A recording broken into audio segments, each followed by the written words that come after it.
Hello, and welcome to Japanese craft beer reviews. We have an unusual show today. We're going to do a couple of things for you.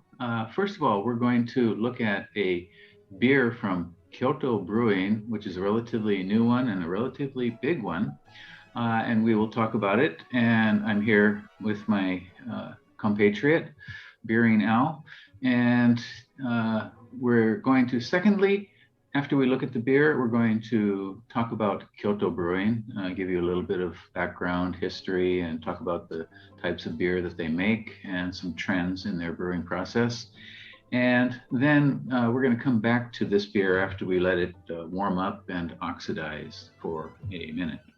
This beer is called Shugyoku, Imperial Belgian Red. In English, it's called Ruby Royal.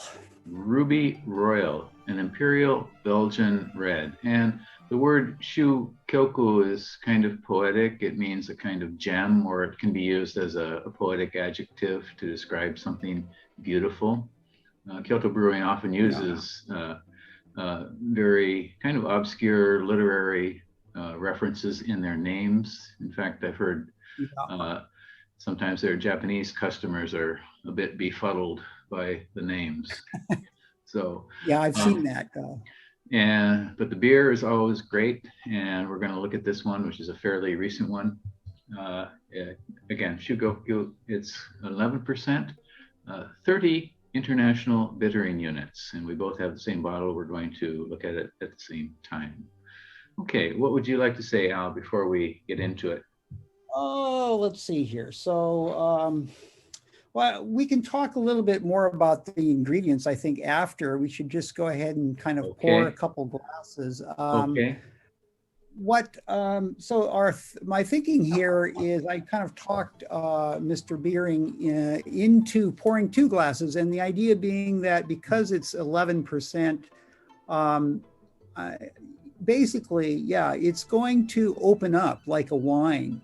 Or even a spirit would do with time, I think, as it oxidizes.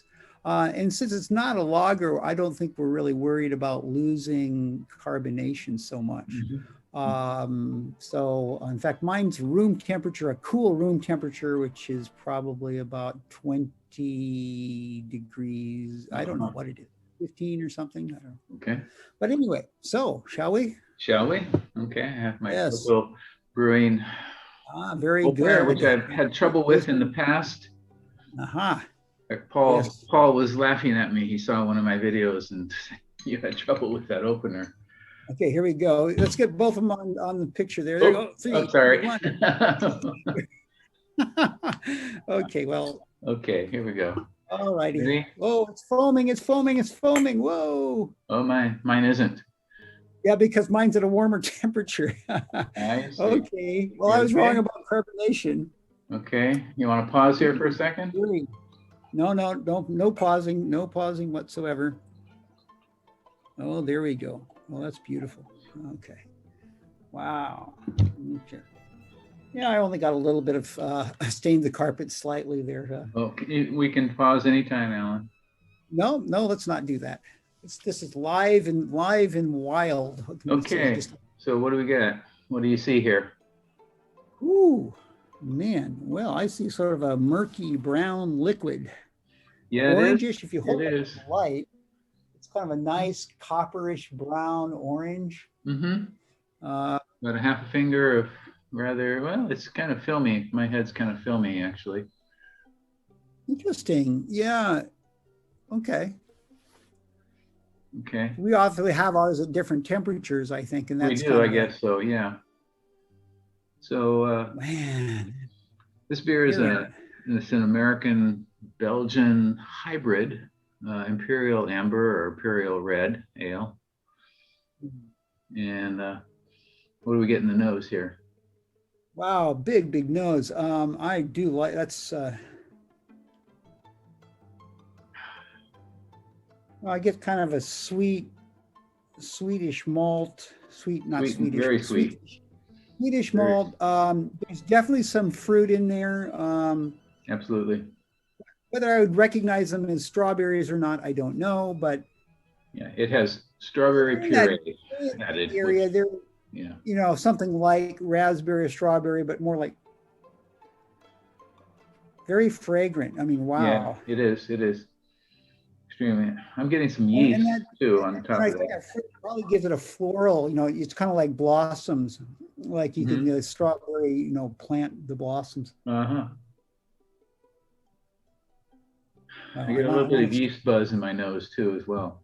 Yeah, it's definitely. Okay. Yeah, kind of a dark malt or dark rich malt. I'm trying to think of. It's been a while since I've been discussing beer, but sort of not really molasses, but kind of like a rich caramel. Yeah, something like that. Yeah, it's not quite as burnt as molasses, but a slightly roasted malt thing going on. Right. Something caramel. Okay, I don't think I can hold off any longer there. Okay, all right. You mentioned the malt. You want to tell us what the malts are in this? Oh yeah, well, why don't we talk about the malts after we taste it, because I don't want to bias ourselves. Okay. So all right, we'll see what we notice. Let's see what we get on the palate. Cheers. Here's to you. Cheers. Kampai.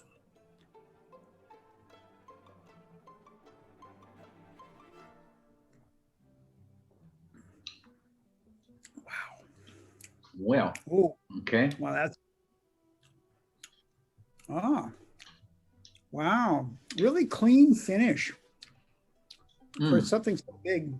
Let's see. I'm getting some tangy fruit in there. I mean, it's kind of grabbing my tongue. I think it's the alcohol as well. But yeah.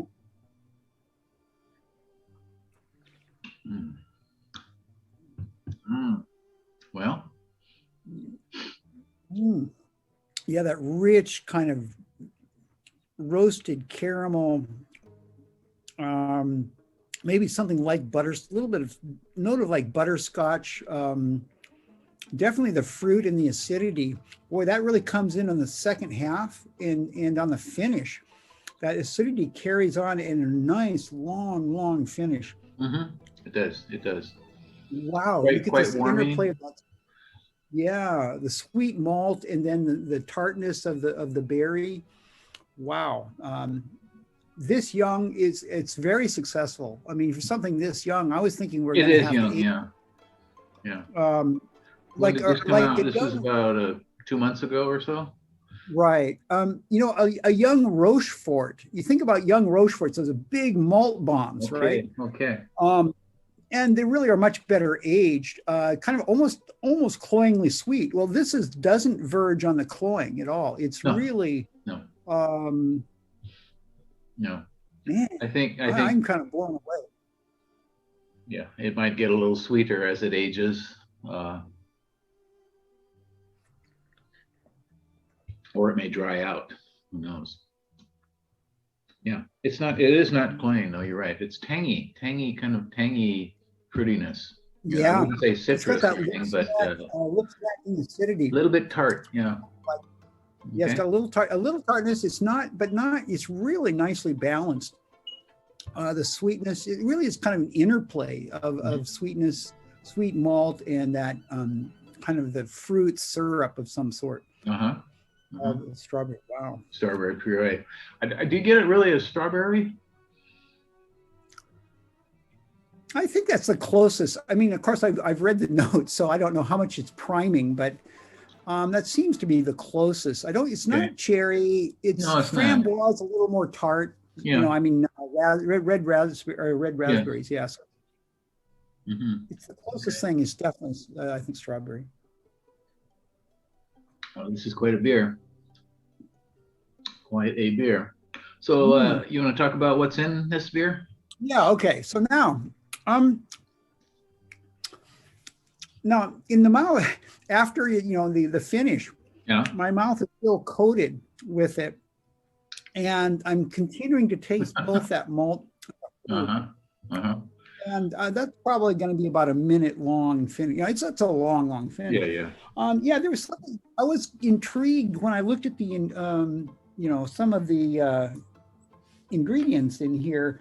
And of course, crystal malt is really commonly used in amber ales, and crystal is it provides a lot of heft. It gives a lot of the sugar. It's kind of at this point where you can extract a lot. It adds a nice reddish color. Okay, just as an overview, real quickly, there are three malts that we're looking at, and those three are right. Those three, the malt bill is Golden Promise, Crystal Medium, and a smoked malt, which is 5%. Smoked malt is 5%. Yeah, so very small amount. And it's funny because I'm not sure if I had read this before, so I don't know if I'd notice a smoke. I mean, there's that roasted character, but you can get that without adding any smoked malt. So, yeah, I don't know if I identify the smoke or not, but it's probably there, it's adding in the background, kind of like on the verge of consciousness. That could be some of the aroma I'm getting, the tangy aroma. Yeah. Okay. Yeah, for me, there's a roastiness that I think that's maybe contributing to. Okay. So what was interesting, so, the standard crystal malt, obviously that's pretty common in amber, amber ales. They tend to be sweet and rich, and they give a lot of body. And I definitely get that in this. Okay. But the Golden Promise is kind of unique. It's used also in making, it was used in whiskey making, developed in the 1950s. And what it does, interestingly, I saw on some websites it's also used for session IPAs or session ales. Oh, okay. And you think about it, it's going to be kind of wimpy. Well, no, in fact, the reason they would use something like this is it's oily and creamy. It gives a lot of body. Okay. And I think part of that's from the crystal, but I think also about what was said that if you use a quarter, maybe about a quarter of Golden Promise, even in a whiskey, when you're distilling a spirit, this is what a guy from Macallan says. Well, the question is, can Golden Promise really make a difference even when it's a minority partner? And they used about 25% is what he's talking about. Yes, it can. Tests we conducted showed that without Golden Promise, the new make spirit lacked guts and oiliness, said David Robertson, the Macallan's master distiller. Quote, using 25% Golden Promise is enough to get a character we want, the gutsy, oily creaminess that we look for in a new make spirit. Right. So I think that obviously in the beer that carries into the beer as well, giving body and maybe some of that creaminess. I did not know that. I know that they have used Golden Promise in several of their beers recently. It's one that keeps appearing these days in some of their other beers, but very interesting. Yeah. I'm not sure all the details. I think it's a 6-row barley. It doesn't produce as much as like Optic and some of the other newer varieties of, the barley. It's cheaper if you can get more, a higher yield per acre. Then you're going to have, it's cheaper you get more for what all the costs of producing it. So it's more expensive to use something like Golden Promise. At the same time, because it has less sugar in it, it has more proteins and other things that are going to give different character, maybe a little bit more character. And in the world of whiskey, people have mentioned that, the use of cheaper barleys has kind of, there's a loss. Older whiskeys have got, they weren't as worried. The yields were what they were in those days, and they chose it based on the taste rather than the yield and the amount of sugar that you could produce in alcohol. So, Okay. Wow. So we have those three malts: the Golden Promise, Crystal Medium, and the smoked malt. Bittering hops are called Mercure, which also Kyoto Brewing also uses quite a bit. And there are no flavor and aroma hops whatsoever. So the hops all went in at the initial boil. At the beginning. So this beer has no ratings whatsoever on RateBeer.com. So it's new. On Untapped, there are 31 ratings when I checked, and the average score was 3.86 out of 5. So pretty high. pretty darn high, I think. Yeah. Okay. And most of the ratings I looked at the ratings on Untappd. I didn't actually read them because they're in Japanese. I did translate them, but I didn't want to bias my thinking by reading them. So, but here they are. And there's only, I'm not a member, so I could only look at about 4 or 5. Yeah, most give us an idea. Probably all of our audience knows. They don't really, people rate them, but they just don't put any notes, which is kind of meaningless. Right. RateBeer, for whatever faults it has notes, substantial notes that RateBeer, there are 2 forms, ratings and reviews. So the rating review is included as a rating, and a review has the description. Yeah. Right. One comment was translated from Japanese using Deep L. It's much thicker, looks like an aged beer. Okay. Possibly. Okay. Strawberry Bergen Red, and I think that's Bergen is maybe Burgundy. I'm not sure on that. The combination of moist strawberries is quite interesting. Let's drink it slowly. Yeah, this is definitely a sipping. That makes sense. It's high alcohol, but it's also a sipping. It's something you can enjoy. I was scared to open it, but I don't regret a drop. It's turning out to be a comedy here. I love these things. Google probably wouldn't have made sense. In the middle, this is the one I want to make. It tastes like strawberry jam. It seems to have a high percentage of crystal malt. I heard that they use strawberry puree, which they do. Another comment, lots of strawberry flavor. I'd like to drink this while snacking on chocolate. Actually, probably a pretty nice combo. Yeah. Not so shabby. Those are not so shabby comments, to be honest. Okay, these are pretty intelligent comments, certainly based on what we've seen of this beer. They're consumer comments. I mean, what food was this? And that I kind of like that, the food aspect. What would go well with this? You bet chocolate would be delicious. Absolutely. One of the things that, they're talking about the big strawberry, but I would emphasize that, again, think of a young Rochefort, which is, it's going to be overly sweet. And, I think Rochefort's one of the best beers in the world. And if you age it, hard to beat. What happens is it loses that baby fat. It really becomes this more complex. It dries out a little bit, but still has plenty of malt and richness.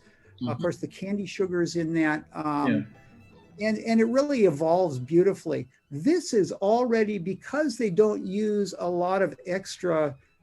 There's one of the characteristics of Kyoto Brewing, which, we can talk about more later, but is that they're fairly dry. I mean, they don't use excessive, it's expensive to use lots of malt, especially in Japan, but also stylistically, I think Chris, the head brewer, likes drier beers, right? Yeah. So even though, yes, this is sweet, but it's not over the top sweet, it's balanced. Even though it's a big one, it's still got balance. And that's one of the things I really like about this. Their brews. They're you're not overwhelmed. They're not out of balance in the sense of they're being overly rich and sweet. Like some amber ales are just cloyingly sweet. You're right. Absolutely. Interesting. Good point. Yeah. Some nice comments. I'd like to add one thing about the style of brewing here. This beer employs a style. This is based on their earlier collaboration with Heretic Brewing from California.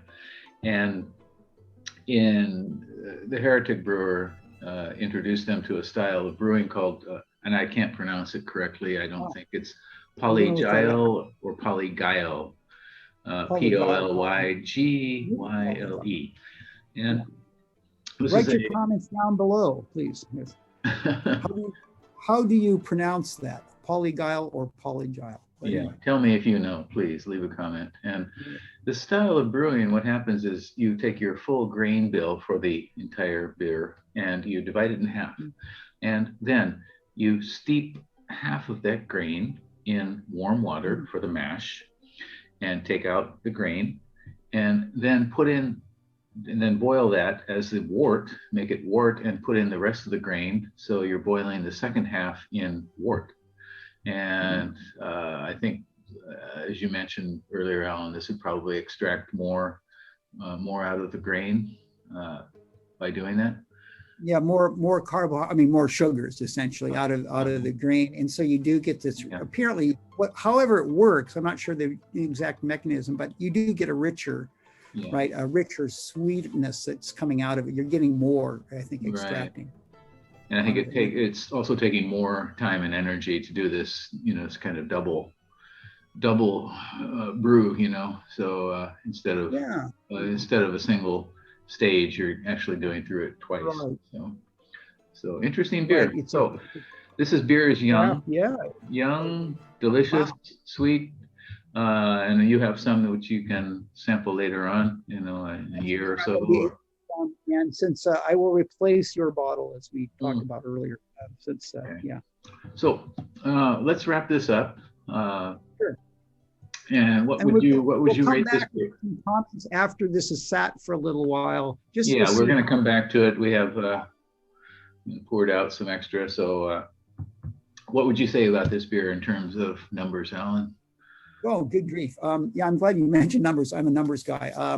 Wow, it's definitely over a 4 on the RateBeer system for me, which is, I would say a very good beer. A good beer is a 3.6, very good 3.7, and 8s and 9s. You're verging on, really getting up into the excellent area. And over 4 is. I'm really curious to see how this changes with age, like a year or 2 years. Exactly. Maybe 3 years. The acidity is going to give it lasting power, I think, from the fruit. That's going to be kind of a preservative, as well as the sweetness in there. I don't see any. This could age 3 years, and I think if you have it in a cool environment, it'll age gracefully. Okay. Yeah. Okay. I'm excited. We're going to have to do this again in 3 years. Okay.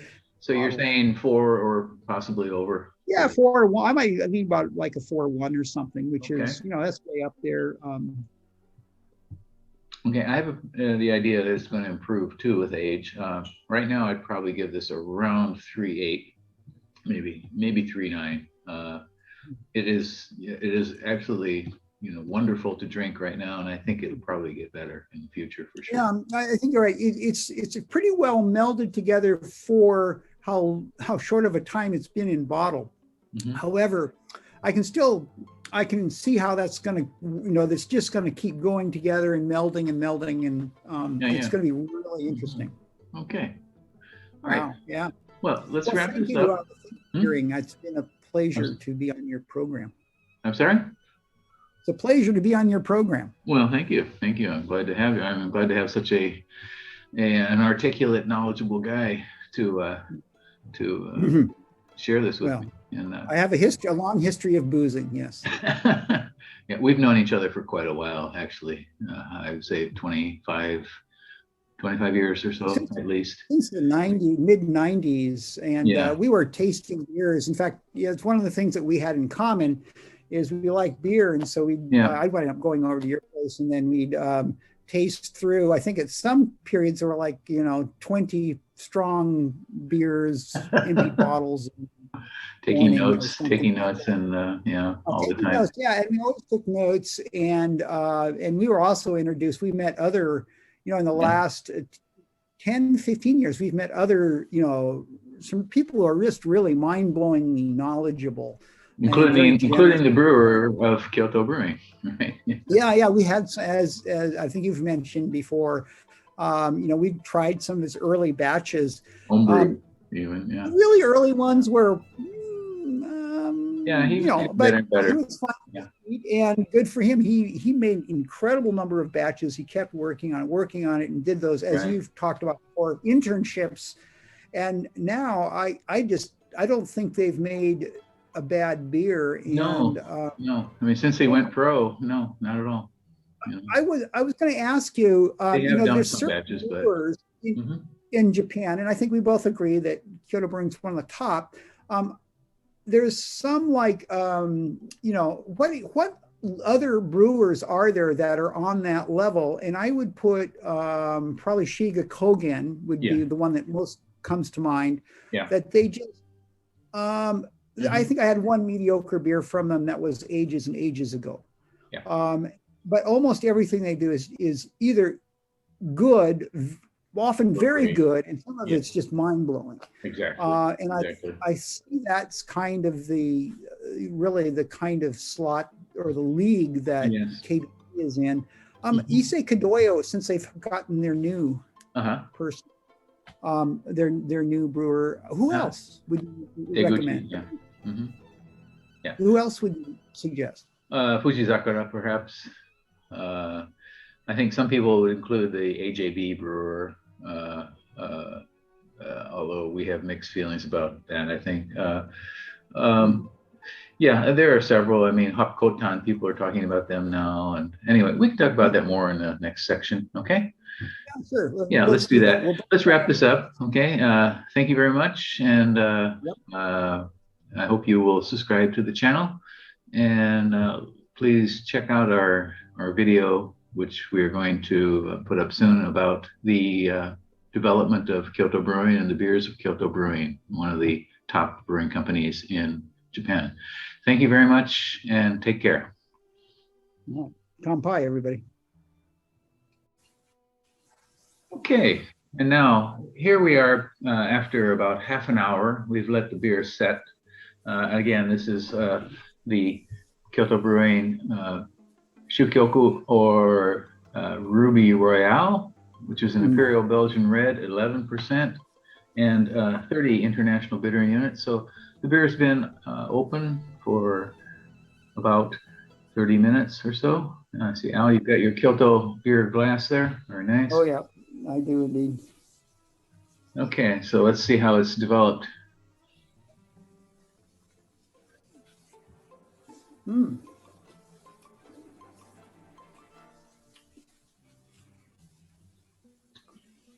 What's changing?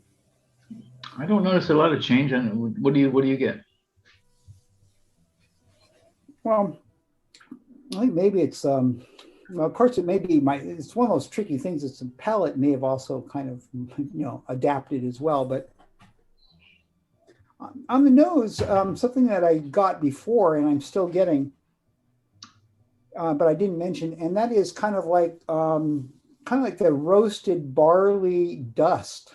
Something like that, it's got that sort of a dusty grain note. That's what I was feeling, was a kind of yeast note. Yeah, I think it's.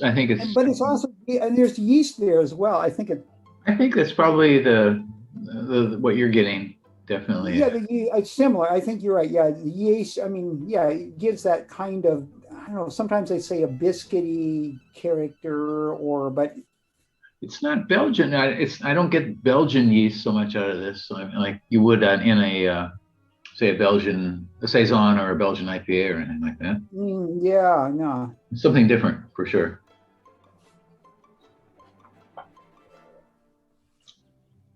Still nice and sweet, tangy, fruity.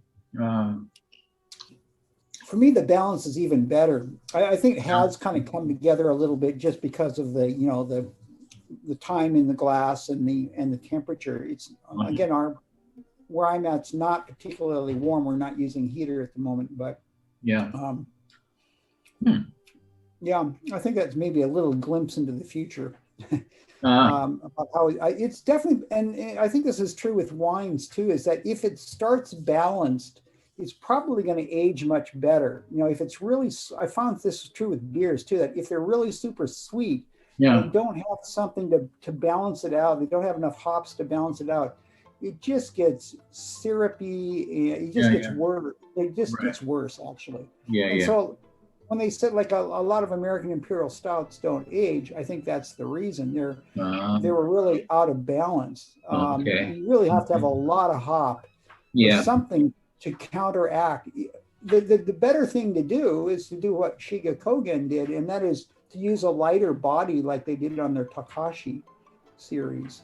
And then those aged very nicely and they're much quicker too. So that was something I noticed with their Takashi and their barrel-aged Takashi as well, is that I think they aged really nice. Okay, well, you mentioned body, Alan, and we didn't talk about that. I think this is not really, for 11%, it's not terribly heavy-bodied at all. No. There's not a lot of extra fat there. And of course, alcohol kind of cuts through the body to some extent. But there's, and then there's plenty of residual sugar, but it's, again, not excessive. The fruit, the acidity from the fruit, I think, kind of balances it out. And Okay. in a way, this is where you're getting into the wine territory. You get in that case, you get tannins. You have structure, which is based on tannin, acidity, and fruit. Yeah. And too much of any one of those things, probably not gonna work out so well. Okay, let me ask you a question. Would you put this into oak barrels or not? What do you think? I Oak think might overwhelm it or what? No. I think if they're used oak, right? I mean, if you put them into like new bourbon barrels or something, it's gonna overwhelm it. Don't do that. You could use like a third use or fourth use, something like Scotch whiskey sort of thing, or a Japanese whiskey. You don't want to have a barrel that's completely inactive. You want one that's still has a little bit to give in terms of influence, but you don't want to overwhelm it. So yeah, I think this would actually be okay. You think so? I do it super long, maybe maximum half a year would be okay. Okay. It really depends on the barrel. I mean, that's a trick in itself. If you were to use like new first fill, like they just had the first time it was you have an Oloroso sherry, it's going to just be Oloroso sherry. Okay. That's what you do with whiskeys too. Yeah. Okay.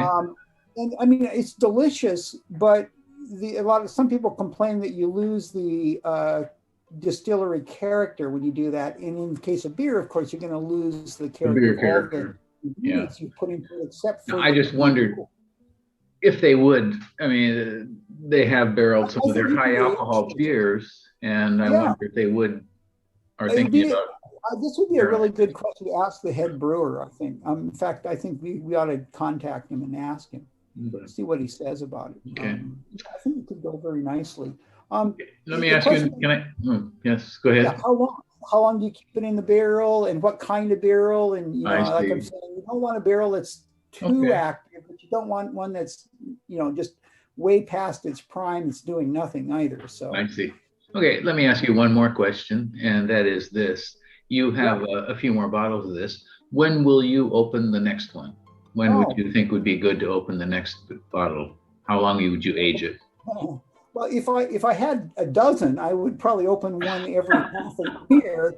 I think I have 4 left, I think. So I would say I might go a year before opening the next one. But it's hard. It's really hard to predict. I think maybe half a year. I would say go if you only have one bottle, wait a year. If you've got more than one bottle, go with half a year, and then every half a year. And then make a decision from there. Okay, great. Yeah. Okay. Well, any final comments about this wonderful beer? Well, I've certainly enjoyed it, and it's I didn't know, I hadn't tasted it before. I didn't know what to expect. I've had some of their more recent beers, their imperial stouts, which have been very good. I think this is on a higher, even better level. I think this is like complexity. It's got complexity and balance. So that's my take on this guy. All right, great. So once again, we're finishing up now, and this was Kyoto Brewing's Shugyoku Ruby Royale, and it's 11%, 30 international bittering units, Belgian Imperial Red, Red Ale, Amber, and we both gave this pretty high scores. So you can pick this up right now if you go to the Kyoto Brewing website. They have bottles for it, bottles for sale, and they also have a combination with one of their imperial stouts as well, so you can order that. And actually, that's a really good deal. I think it was almost the same price. Is that right? Yeah, it's the same price. You get the Veil of Darkness. Veil of Darkness and Ruby Royale. Well, it's about the same price of just the Ruby Royale. So.